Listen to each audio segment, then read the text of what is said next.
Good morning प्यारे बच्चों। हमारे चैनल साइंस ब्रिज में आपका स्वागत है। इस वीडियो में साइंस का चैप्टर हीट को मैं लूँगा, जो 7th क्लास का है। और इस चैप्टर में मैं आप लोग को समझाऊंगा हीट क्या होता है, टेम्परेचर क्या होता है और ये कैसे मूव करता है। बेसिक टर्म्स को मैं बहुत इजी लैंग्वेज में समझाऊंगा। इस स्लाइड में मैं बताऊंगा हॉट ऑब्जेक्ट्स और कोल्ड ऑब्जेक्ट्स क्या होते हैं। उससे पहले मैं हीट के बारे में बताऊंगा। हीट क्या होता है भाई? हीट एक फॉर्म ऑफ एनर्जी होता है, यानी एक तरह का एक ऊर्जा होती है जो हमें फील कराता है ऑब्जेक्ट को, ये हॉट है कि कोल्ड है। We often decide if an object is hot or cold by touching it, but our sense touch is not always reliable. क्या हम लोग किसी टच करके उसके हॉटनेस और कोल्डनेस के रिलायबिलिटी को चेक कर सकते हैं? नहीं। हाँ, ये जान सकते हैं कि ये ऑब्जेक्ट हॉट है और ये ऑब्जेक्ट कोल्ड है। तो उसको जानने से के लिए हमें क्या करना पड़ेगा? हमें टेम्परेचर को जानना पड़ेगा। टेम्परेचर क्या होता है? Reliable measure of the hotness on object, यानी ये मेजर करता है ऑब्जेक्ट के हॉटनेस को। और ये टेम्परेचर किसके थ्रू मेजर किया जाता है बच्चों? It is measure using a device called thermometer. ये किसके थ्रू किया जाता है? थर्मामीटर के थ्रू।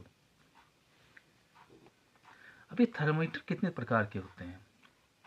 थर्मामीटर दो प्रकार के होते हैं। पहला प्रकार होता है क्लिनिकल थर्मामीटर, जो मैंने इमेज में दिखाया है। अब ये क्लिनिकल थर्मामीटर क्या होता है? ये ह्यूमन बॉडी के टेम्परेचर को मेजर करता है।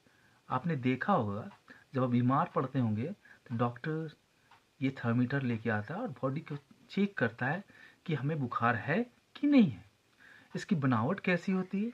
A long narrow glass tube with A bulb containing mercury. इसके अंदर क्या होता है? एक पतला ट्यूब होता है, इसके अंदर मरकरी होती है, यानी Hg। और इसके स्केल कैसा स्केल होता है भाई? तो सेल्सियस स्केल होता है। और किसके द्वारा इंडिकेटेड क्या होता है? डिग्री सेल्सियस के द्वारा। और इसका रेंज होता है। रेंज क्या होता है? किनके बीच में ये मेजर किया जाता है, यानी कितने टेम्परेचर के बीच में ये मेजर होता है। तो ये कितने स्केल का होता है? 35 degree Celsius to 42 degree Celsius. इसके की फीचर्स क्या होते हैं? It has kink constriction near the bulb, यानी बल्ब के नज़दीक वहाँ थोड़ा सा वो दबा हुआ रहता है। इससे क्या होता है? This prevents mercury from falling back down on its own allowing time to read the temperature. ये मरकरी को गिरने से बचाता है, यानी फॉलिंग बैक, यानी मरकरी फिर से पीछे की ओर गिर न जाए। और ये एक्यूरेट टेम्परेचर को मेजर करे, इसलिए किंक बनाया जाता है। आप ये जानते हो बच्चों नॉर्मल बॉडी टेम्परेचर कितना होता है? तो नॉर्मल बॉडी टेम्परेचर होता है अप्रॉक्स 37 डिग्री सेल्सियस। दूसरा थर्मीटर कौन सा होता है बच्चों? वो होता है लेबोरेटरी थर्मीटर। अब ये कौन सा चीज़ है भाई? तो लेबोरेटरी थर्मीटर क्या होता है?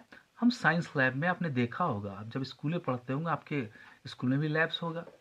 और वो साइंस लैब होता है, बायो होता है, फिजिक्स होता है, केमिस्ट्री लैब होता है। वहाँ पर इस थर्मीटर का यूज़ होता है। Used in science lab to measure the temperature objects. ये ऑब्जेक्ट के टेम्परेचर को मेजर करता है, बेसिकली बॉइलिंग वाटर को। और इसका रेंज कितना होता है बच्चों? ये माइनस से लेके प्लस तक जाता है, यानी -10 डिग्री सेल्सियस से 110 डिग्री सेल्सियस के बीच में रहता है इसका रेंज। लेकिन इसमें कुछ प्रिकॉशन भी करना पड़ता है। इसको सीधा रखना पड़ता है, it must be keep upright, not tilted, झुका के नहीं रखना पड़ता है। सबसे इंपॉर्टेंट चीज क्या है इसमें? You must read the temperature while the thermometer is in the substance, it does not have a kink, so the mercury level falls immediately when taken out. इसका मतलब क्या होता है बच्चों? इसका मतलब होता है कि जिसका मेजर करना है हमको टेम्परेचर, उसके अंदर डालकर ही मेजर किया जा सकता है। उससे बाहर अगर करेंगे तो वो टेम्परेचर क्या हो जाएगा? डाउन हो जाएगा। और इसमें क्या होता है? किंक नहीं होता है, जैसा हम क्लिनिकल थर्मामीटर में देखे थे। इसमें किंक नहीं रहता है। और किंक नहीं रहने के कारण क्या होता है? मर्क्यूरी लेवल फॉल कर जाता है। इस स्लाइड में पढ़ेंगे कि हीट कैसे ट्रांसफर होता है। अब हीट कैसे ट्रांसफर होता है? हम लोग को पता होगा भाई, हमें कहीं जाना होगा तो किसी मीडियम के थ्रू जाते होंगे कहीं। अगर मान लो आपको दिल्ली जाना है, या तो बाय एरोप्लेन जाओगे या बाय ट्रेन जाओगे, तो ये मीडियम हो गया। तो ये हीट भी ऐसे ही ट्रांसफर होता है, इसका भी ट्रांसफर होने का अलग अलग तरीका होता है। पहला तरीका क्या होता है बच्चों? कंडक्शन। अब ये कंडक्शन क्या होता है? The process by which heat is transfer from the hot end to the cold end object, यानी हॉट एंड से कोल्ड एंड तक हीट का ट्रांसफर। आपने देखा होगा जब मम्मी रोटी पकाती हैं तो उसमें एक औजार भी यूज किया जाता है लोहे का। उसके एक एंड में क्या रहता है? लकड़ी का कवर अप रहता है। क्यों? क्योंकि हीट ट्रांसफर ना हो, और हमारा वो लकड़ी इसलिए जो होता है कि वो बैड कंडक्टर है। तो ये कंडक्शंस किसके थ्रू होता है, किस मीडियम के थ्रू होता है? ये सॉलिड्स में होता है, यानी ठोस पदार्थों में ट्रांसफर ऑफ हीट कैसे होता है? कंडक्शन के थ्रू। पढ़ेंगे कि कंडक्टर्स क्या होते हैं, इंसुलेटर्स क्या होते हैं बच्चों। अब कंडक्टर्स वैसे मटेरियल होते हैं जो इसमें हीट पास होता है आसानी से, जैसे एल्युमिनियम हो गया, आयरन हो गया, कॉपर हो गया। इसके अंदर आसानी से हीट एक एंड से दूसरे एंड में ट्रांसफर होते हैं। वही जस्ट उसका उल्टा इंसुलेटर होता है, इसमें हीट पास नहीं हो सकता है इजिली, जैसे प्लास्टिक हो गया, वुड हो गया। दूसरा मेथड क्या होता है बच्चों ट्रांसफर ऑफ हीट का? कन्वेक्शन। अब ये कन्वेक्शन क्या होता है?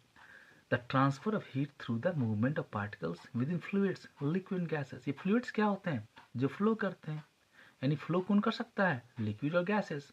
अब इसके थ्रू जो हीट ट्रांसफर होते हैं, इसके थ्रू होते हैं पार्टिकल्स, जिसको आगे आप पढ़ोगे मॉलिक्यूल्स, उसके थ्रू हीट ट्रांसफर होते हैं। प्रोसेस क्या होता है? When water is heated, the hot water rises and cold water from the sides move down to take its place. इसका मतलब क्या होता है? आपने देखा होगा मम्मी को चाय बनाते हुए, जब वो हीट होता है तो ऊपर भाप ऊपर की ओर जाता है। इसी तरह जब वाटर हीट होता है तो हॉट वाटर क्या होता है? भाप बन के ऊपर की ओर जाता है और उसकी जगह कोल्ड वाटर ले लेता है, और इसी तरह ये हीट ट्रांसफर होता है। इसका एग्जाम्पल्स क्या होगा बच्चों? Sea breeze. सी ब्रीज में क्या होता है? During the day land heats faster than water, warm air over land rises and cool air from the sea rushes in. इसका मतलब क्या हुआ? दिन के दौरान क्या होता है? लैंड आसानी से हीटअप हो जाता है वाटर के तुलना में, यानी समुद्र की तुलना में। तो क्या होता है? जो गर्म हवा होती है लैंड की, यानी जमीन की, वो ऊपर की ओर राइज कर जाती है। And cool air from the sea rushes in, और उसकी जगह लेने के लिए ठंडी हवा जो समुद्र की होती है उसकी जगह ले लेती है। दूसरा क्या होता है? और रात में क्या होता है? जस्ट इसका उल्टा। और लैंड क्या होता है? जमीन वो जल्दी ही ठंडी हो जाती है, किसकी तुलना में? सी की तुलना में। तो warm air over the water rises, और जो वार्म एयर होता है हमारा वाटर का यानी सी का, वो ऊपर की ओर जाता है और उसकी जगह ठंडी हवा जो लैंड की रहती है वो उसकी जगह ले लेती है। इसी को कहते हैं लैंड ब्रीज। अब तीसरा मेथड क्या होता है ट्रांसफर ऑफ हीट का?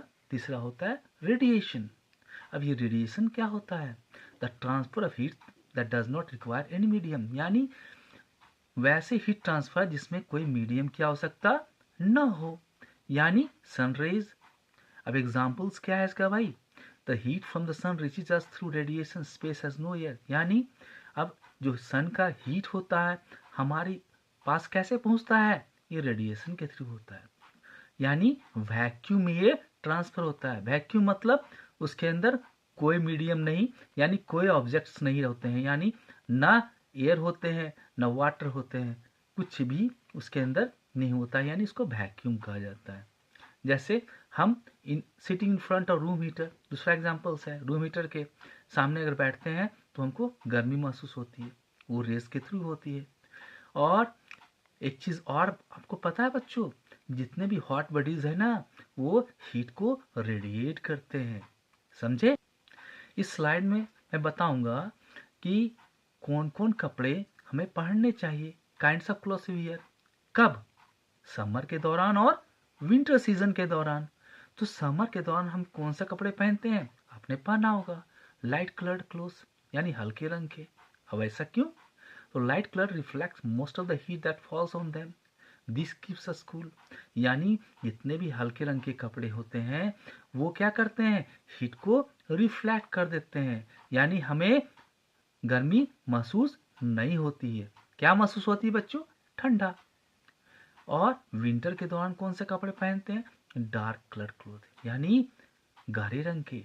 इससे क्या होता है, dark surface absorb more heat, this keeps us warm.